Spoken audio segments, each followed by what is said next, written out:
Hola, soy Tomás Chacón, coordinador del programa de formación económica para niños, niñas y jóvenes del CEDICE Libertad. En esta semana en donde estamos hablando sobre Caracas Emprende, queremos compartir con ustedes cuáles son las raíces de este programa que ya va a arribar este año a su 15º aniversario.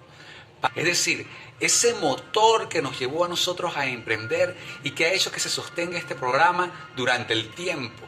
Ese motor que es el mismo para todo emprendimiento porque forma parte de la condición humana. Por ello, abordaremos 4 puntos fundamentales en este momento. Entonces, empecemos con nuestro primer elemento, ese filosófico que hemos mencionado. ¿Y por qué decimos que para ello tomamos como icono a René Descartes?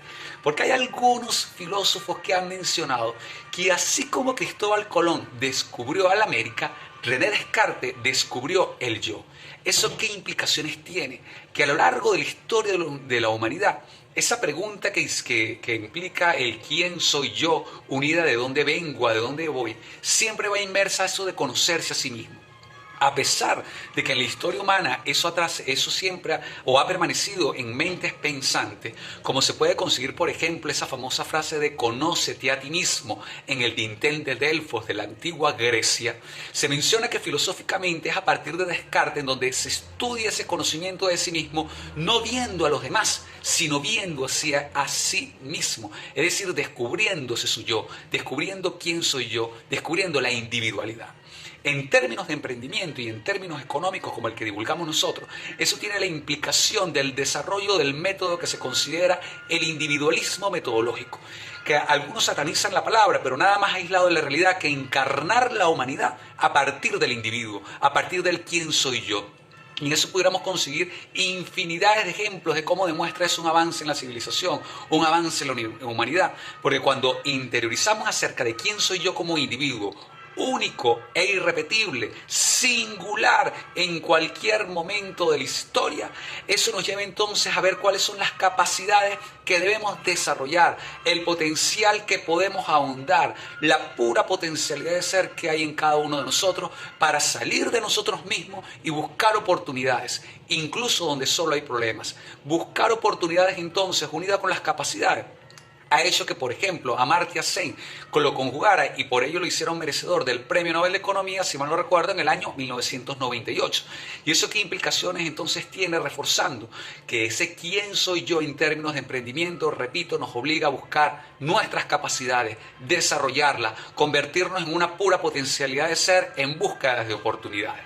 Ello conduce entonces a otro elemento en esa búsqueda del yo, en el hecho de que somos individuos, porque anteriormente nos veíamos más como colectivo, incluso se pudiera ver hoy en día. Sin embargo, en la búsqueda del yo nos damos cuenta que el colectivo no existe, porque somos personas tan únicas e irrepetibles, que el colectivo no es más que la formación de un conjunto de personas individuales, singulares, que tal vez coordinen entre sí, que tengan algunas características en común o algunos elementos afines.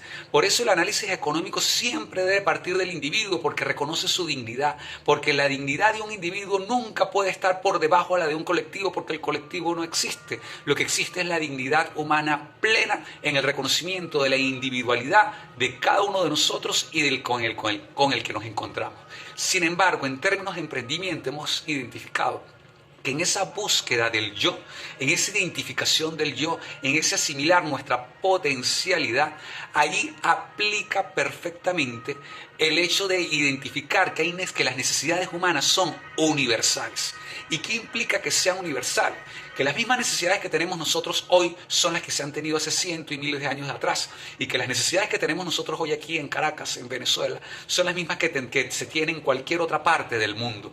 Hay personas que cuestionan eso y porque confunden la esencia del ser humano con el rol del emprendedor, y me explico con esto. Lo que cambia no son las necesidades, lo que cambia son las maneras de satisfacer las necesidades. Por ejemplo, son las mismas necesidades que hemos tenido a lo largo de toda la historia de alimentarnos, vestirnos, comunicarnos, divertirnos.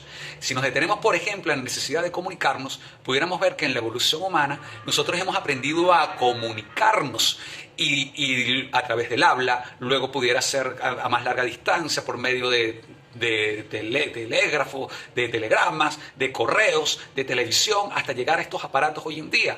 Vemos que lo que ha surgido no son nuevas necesidades, sino nuevas maneras de satisfacer la necesidad. Porque un celular no ha generado nuevas necesidades. Un celular, por ejemplo, lo que ha ocasionado son nuevas maneras de satisfacer necesidades.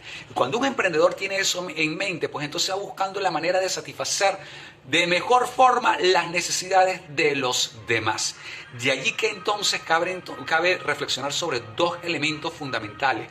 Número uno, una premisa que mencionaba un economista llamado William Stellan Jones, que dice que es feliz aquella persona que siempre puede aspirar a tener más de lo que tiene. Es decir, que puede satisfacer de mejor manera constantemente sus necesidades.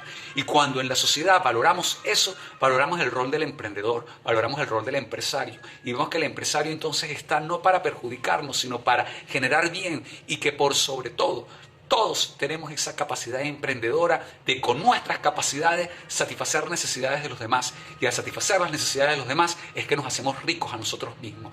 Así que es un tema de cooperación en esa búsqueda del yo, que, como bien dijo en un texto llamado Acción Humana, Ludwig von Mises, que la razón humana se ha desarrollado a través o gracias a la escasez. Un mundo de escasez conduce al desarrollo de la razón. ¿Y por qué? Porque si no usamos la razón, acudimos a la violencia, como lo hacen los animales salvajes, como pudieran hacerse cuando nosotros no buscamos cooperar socialmente a través de la razón. Y eso implica entonces esa búsqueda del yo para encontrarse con el otro, cooperar socialmente e ingeniárselas entonces para resolver un mundo de escasez, buscando siempre satisfacer de mejor manera las necesidades con el ingenio, transformando cosas en medios útiles, como por ejemplo transformar una piedra en una hermosa escultura o en una jarra o cualquier otra cosa que el ingenio humano pudiera transformar.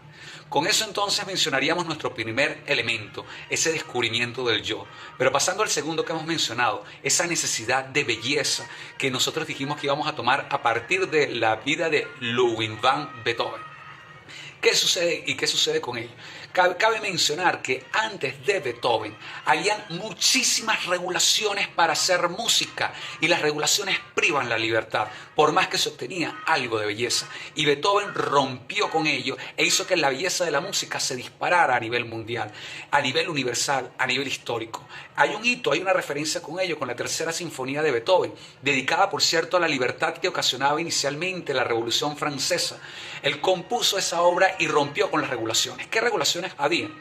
Por ejemplo, que para las armonías tenían que haber unas distancias determinadas entre sonido y sonido, igual que las melodías o posiciones de cualquier otro ámbito musical. Beethoven rompe con ello y cree estrictamente en el ser humano, en que no es la regla la que determina qué es la belleza, sino es la persona individualmente, basada en lo que pudiéramos parafrasear hoy en día, que más adelante menciona Bastia, en el respeto a la vida, a la libertad y a la propiedad.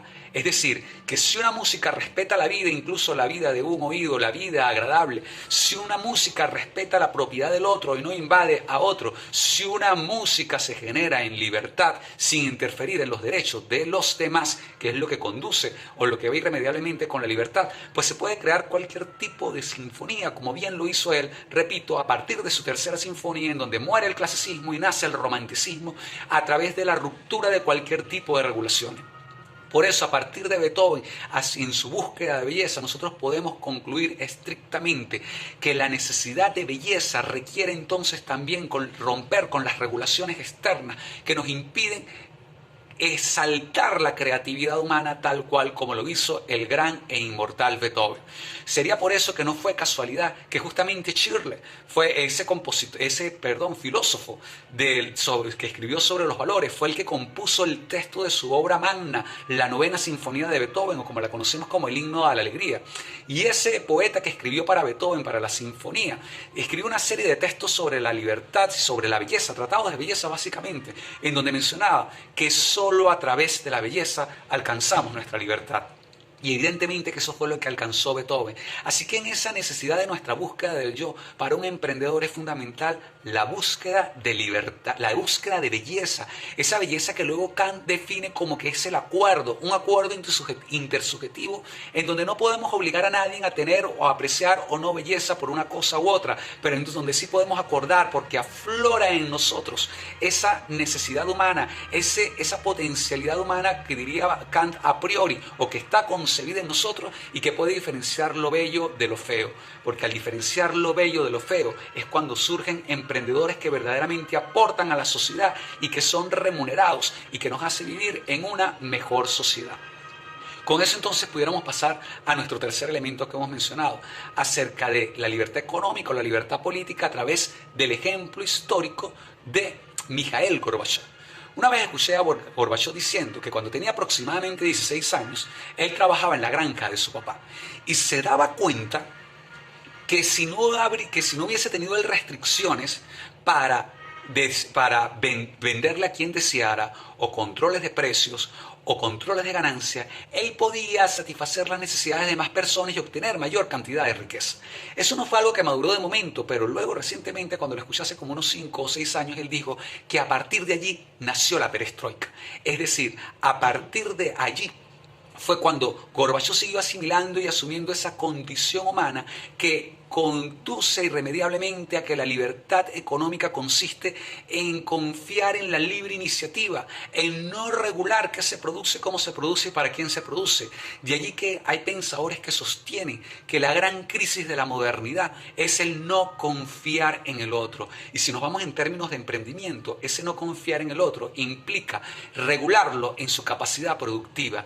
De allí que entonces la necesidad de emprendedores y de un marco de políticas públicas que confíen en el emprendedor, que confíen en el empresario, porque el empresario es aquel que solventa necesidades, aunque no hay que perder de vista, incluso a la luz del ejemplo histórico de Mikhail Gorbachev, que para generar riquezas hoy en día pudiéramos tener, aparte de la violencia, dos alternativas. Uno, a través de obedecer al Estado y seguir sus reglas, sin importar la riqueza que se genere allí. O dos, que obtener riqueza satisfaciendo las necesidades de los demás. Y ese obtener riqueza satisfaciendo las necesidades de los demás solo se logra a través de los mercados. Por eso creemos firmemente en los mercados, porque conduce ese anhelo de libertad. Y más que anhelo de libertad, al desarrollo de la libertad, al desarrollo de la creatividad, al satisfacer a las necesidades del otro, a dejar una fatal arrogancia de querer controlarlo todo y confiar plenamente en que la libre iniciativa, la perspicacia empresarial es la gran solución para todos nuestros problemas. Es la gran solución para los problemas que se han creado, es la gran solución para buscar siempre oportunidades, incluso donde solo hay problemas. Por eso consideramos que el único determinante del crecimiento económico es la libertad. Libertad para crear, libertad para generar, libertad para ser cada vez mejor persona por medio de la cooperación social, por medio de ese comunicarnos nosotros como seres humanos, porque no somos autosuficientes. En medio de esto entonces pudiéramos mencionar nuestro cuarto elemento, nuestro cuarto punto, que hemos dicho en este mundo hoy, en el 2020, que se ve arropado por la crisis del coronavirus. Que pudiéramos mencionar entonces esa adaptación constante de que pudiéramos tener los seres humanos y que nos conduce incluso a pensar que la ética no puede ir por detrás de la técnica, que la tecnología es base para salir de esto. ¿Cuántos estamos apostando nosotros en este momento en que científicos encuentren la cura ante la situación que está sucediendo? Y para que un científico encuentre la cura deben ocurrir dos cosas fundamentales. Uno, trabajo duro, y dos, conocimiento. He allí la razón del ejercicio de la libertad que conduce a la generación de riqueza. Sin trabajo duro y sin conocimiento no logramos encontrar oportunidades donde solo hay problemas. Y un trabajo duro de científicos que hoy en día estarán ejerciendo ello, que se viene realizando desde un preescolar hasta muchos años de estudio, muchos años de memoria, de análisis, de síntesis, de aprendizajes, de enlaces, de retórica, de búsqueda de la verdad. Y esa búsqueda de la verdad es entonces la que nos define a nosotros como seres humanos, no como personas que somos estáticas, sino como personas que constantemente estamos creciendo, personas que constantemente estamos buscando a ir a más.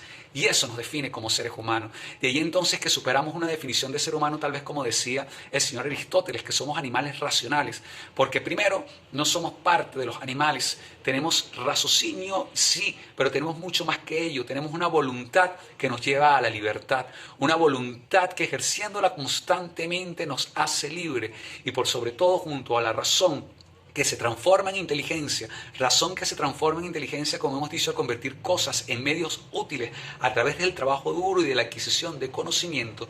Como dije hace un rato, la voluntad que se transforma en libertad, también tenemos afecto, tenemos amor que se convierte en capacidad de amar, que nos transforma y nos hace o nos perfecciona, mejor dicho, como seres humanos.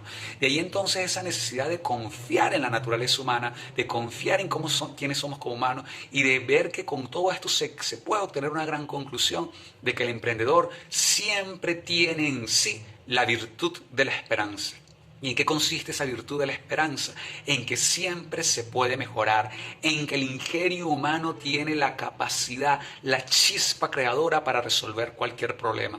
Esa virtud de la esperanza entonces la que abraza, la que desarrolla, la que moldea todo emprendedor y por sobre todo la contagia y la lleva hacia adelante.